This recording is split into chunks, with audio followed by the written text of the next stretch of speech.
সালামু আলাইকুম। ফেসবুকের মেটার আপডেটের পর থেকে অনেকেই ঠিকভাবে আপনাদের বিজনেসের জন্য ফেসবুক পেজ ক্রিয়েট করতে নানান সমস্যার সম্মুখীন হচ্ছেন। তো অনেক অপশন চেঞ্জ হয়ে গেছে, যার কারণে নতুনদের জন্য পেজটা ক্রিয়েট করা অনেকটা ডিফিকাল্ট হয়ে গেছে। তো আজকের এই ভিডিওতে আমি স্ক্রিন শেয়ার করে দেখিয়ে দিব যে কিভাবে আপনারা চাইলে পিসিতে আপনাদের জন্য একদম প্রফেশনাল ওয়েতে ফেসবুক পেজ ক্রিয়েট করতে পারেন।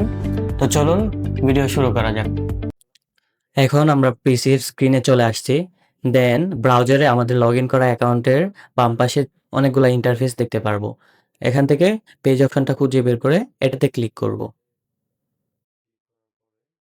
দেন এরকম একটা ইন্টারফেস আমাদের সামনে চলে আসবে।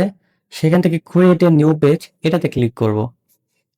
তো আমাদের ফার্স্ট স্টেপ আমরা দেখতে পারতেছি। তো এখানে ডান পাশে হচ্ছে ডেস্কটপ প্রিভিউ অ্যান্ড বাম পাশে হচ্ছে আমাদের ইনফরমেশন অ্যান্ড ক্রাইটেরিয়ার বক্সগুলো দেখতে পারতেছি। তো পেজ অপশনে যে পেজ নেমটা চাচ্ছে আমাদের নির্ধারণকৃত যে নামটা রাখছিলাম সেটা এখানে কপি করে দিয়ে দিচ্ছি। তো আমাদের নাম দেওয়ার শেষে সেকেন্ড যে অপশনটা সেটা হচ্ছে ক্যাটাগরি। ক্যাটাগরি হচ্ছে আপনার বিজনেস কোন নিশের বা আপনার বিজনেস কোন ক্যাটাগরি সেটার সাথে রিলেটেড অথবা রিলেভেন্ট যে কোনো একটা ক্যাটাগরি বা মাল্টিপল ক্যাটাগরিও আপনারা চাইলে দিতে পারেন। তো এখানে যেহেতু জুন মার্ট একটা শপিং রিলেটেড শপিং সার্ভিস, তো এখানে ক্যাটাগরি শপিং সার্ভিস দিয়ে দিচ্ছি। তো দেন হচ্ছে যে অপশনটা সেটা হচ্ছে বায়ো। বায়ো হচ্ছে আপনার প্রোফাইল বা আপনার বিজনেসের যে স্লোগান কিংবা ট্যাগলাইন। তো আমাদের এজন মার্টের জন্য যে সিলেক্ট করে রাখছিলাম বায়োটা এখানে দিয়ে দিলাম। তো এখান থেকে ডান দেওয়ার পরে আমরা হচ্ছে নেক্সট ডে আরেকটা স্টেপ দেখতে পারবো। তো সেখানে আমাদের যে ইনফরমেশনগুলো দিতে হবে, তো আমরা ওয়ান বাই ওয়ান সবগুলো ইনফরমেশন এখানে দিয়ে দিচ্ছি। ফার্স্টে ওয়েবসাইটের অ্যাড্রেস দিলাম, দেন হচ্ছে বিজনেসের যে কন্ট্যাক্ট নাম্বারটা এটা দিয়ে দিব, অ্যান্ড বিজনেস ইমেল অ্যাড্রেসটা এখানে দিয়ে দিচ্ছি। বিজনেস ইমেল দেওয়ার পরে আরেকটা যে অপশন সেটা হচ্ছে লোকেশন। লোকেশনটা হচ্ছে আপনার বিজনেস কিংবা আপনার পেজের যে হচ্ছে ফিজিক্যাল যে লোকেশনটা সেটা হচ্ছে মানে যে কোনো শপ কিংবা আপনি যদি হোম রিলেটেড হয়ে থাকেন বা আপনি যেখানে লিভিং করতেছেন সেই অ্যাড্রেসটা এখানে দিয়ে দিবেন। অ্যান্ড পরে হচ্ছে আওয়ার্স। আওয়ার্স বলতে গেলে আপনার যদি ফিজিক্যাল অফিস হয় আপনি কতক্ষণ খোলা রাখবেন কিংবা স্টোরটা কতক্ষণ খোলা থাকবে।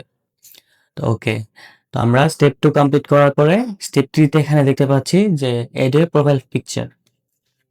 তো আমরা আমাদের এজন মার্টের জন্য যে প্রোফাইল পিকচারটা সিলেক্ট করে রাখছিলাম সেটা এখানে দিয়ে দিচ্ছি, অ্যান্ড প্রোফাইলের পরে কভার ফটোটাও এখানে দিয়ে দিচ্ছি। তো এইগুলা আপলোড হওয়ার পরে থার্ড যে অপশনটা সেটা হচ্ছে কাস্টমাইজ আর অ্যাকশন বাটন। অ্যাকশন বাটন হচ্ছে আপনাকে ইনস্ট্যান্টলি কোনো কাস্টমার কিংবা আপনার অডিয়েন্স কি রেসপন্স করবে সেটা। তো যেহেতু আমাদের এজন মার্ট একটা ই-কমার্স রিলেটেড, তো সেজন্য আমরা মেসেজ অপশন দিলাম। এই স্টেপ কমপ্লিট হওয়ার পরে আমরা connect WhatsApp to your page দেখতে পাবো। তো এটা আপাতত আমি স্কিপ করতেছি, আপনারা চাইলে আপনাদের বিজনেস হোয়াটসঅ্যাপ নাম্বারটা এখানে অ্যাড করে দিতে পারেন।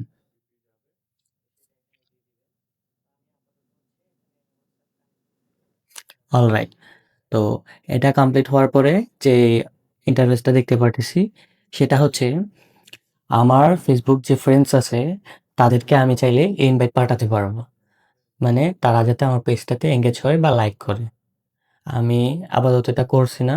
তো আপাতত ডান দেওয়ার পরে আমাদের প্রাইমারি লেভেলে হচ্ছে পেজ ক্রিয়েটের যে ক্রাইটেরিয়া সেটা কমপ্লিট, এরকম একটা ইন্টারফেস আমরা দেখতে পারতেছি। তো আজকের মতো এই পর্যন্তই দেখাচ্ছি। নেক্সট ভিডিওতে আমি আপনাদেরকে দেখাবো কিভাবে একটা page A to Z optimise করে এনহ্যান্স করতে হয়, অ্যান্ড পেজের ইউজার নেমটা কিভাবে সেট আপ করতে হয়। তো সকলে ভালো থাকবেন। আসসালামু আলাইকুম।